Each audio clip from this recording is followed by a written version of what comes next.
নজর রাখবো পরের খবরে। কোচবিহারের শাসকের ঘরে কোন্দল, মহারাজার মূর্তি উদ্বোধনে অনুপস্থিত জেলার নেতাদের একাংশ, যা কোন্দলেরই ইঙ্গিত বলে মত রাজনৈতিক মহলে। ঘাসফুলকে কটাক্ষ পদ্মে।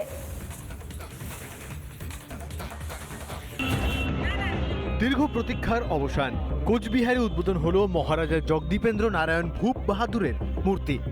এই বিশেষ অনুষ্ঠানেও যেন এড়ানো গেল না শাসকের গোষ্ঠী কোন্দল।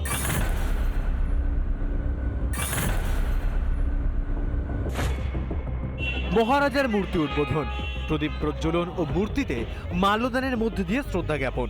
এই গুরুত্বপূর্ণ অনুষ্ঠানে অনুপস্থিত ছিলেন উত্তরবঙ্গ উন্নয়ন মন্ত্রী উদয়ন গুহ এবং কোচবিহার পুরসভার 16 নম্বর ওয়ার্ডের কাউন্সিলর তথা তৃণমূল কংগ্রেস জেলা সভাপতি অভিজিৎ দে ভৌমিক। তাদের অনুপস্থিতি ঘিরে শাসকের ঘরে অশান্তির গন্ধ। 16 নম্বর ওয়ার্ডের কাউন্সিলর তিনি আসার কথা বলেছিলেন, মেসেজ করে আমাকে জানিয়েছেন, কোনো একটা কারণে হয়তো আসতে পারেনি। ভাইস চেয়ারম্যানের নিকট আত্মীয় গ্রামের বাড়িতে গুরুতর অসুস্থ হয়ে পড়ার কারণে আমাকে বলেই তিনি সেখানে চলে গেছেন। যদিও এই অনুষ্ঠানের একেবারে শেষ লগ্নে এসে উপস্থিত হন জেলা তৃণমূল সভাপতি। আমরা বার্ষিক ক্রীড়া প্রতিযোগিতা পঞ্চানন বিশ্ববিদ্যালয়ের ইউনিভার্সিটি, সেখান থেকে আস্তে আস্তে একটা দ্বন্দ্ব থেকেই গেল মন্ত্রী আর চেয়ারম্যানের। দ্বন্দ্ব নেই, এটা মনে হচ্ছে আপনার।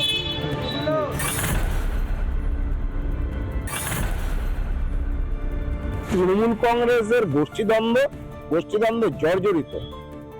স্বাভাবিক কারণেই এখানে জেলা সভাপতি এবং উত্তরবঙ্গ উন্নয়ন মন্ত্রী আসবেন না বা ডাকা হয়নি, এবং এখানে চেয়ারম্যান কুচবিহার পৌরসভার উনি এটার উদ্বোধন করছেন। এদিকে দীর্ঘ টানাপোড়েনের পর মূর্তির উদ্বোধন প্রসঙ্গে এদিন বিস্ফোরক বংশীবদন। আমার যেমন মাননীয় মুখ্যমন্ত্রী ওর একটা কথাতে যদি এটা না হয় কুচবিহারের মানুষ দীক্ষিত হয়ে কিন্তু উন্নয়ন প্রশ্ন তালা লাগিয়ে দিবে, সেদিন বুঝবেন ওটা কিন্তু কুচবিহারের অফিস পশ্চিম সাগরের মুখে অফিস। এই কথা কওয়ার পরে ওটা ঘন্টা দেড়েক পরে ফোন আসছে উদয়ন গুহরা উমে আজকে যে মানুষের মূর্তি বসেবারই জীবন নয়, এত বড় কাগজ। এবার ওই মানুষকে ফোন করিয়া ধমক দিছে। পুরো প্রশাসনের রদবদল নিয়ে কম নাটক হয়নি কোচবিহারে। প্রকাশ্যে এসেছে কোন্দল। এবার মহারাজার মূর্তি উদ্বোধন ঘিরেও দ্বন্দ্বের বিষ।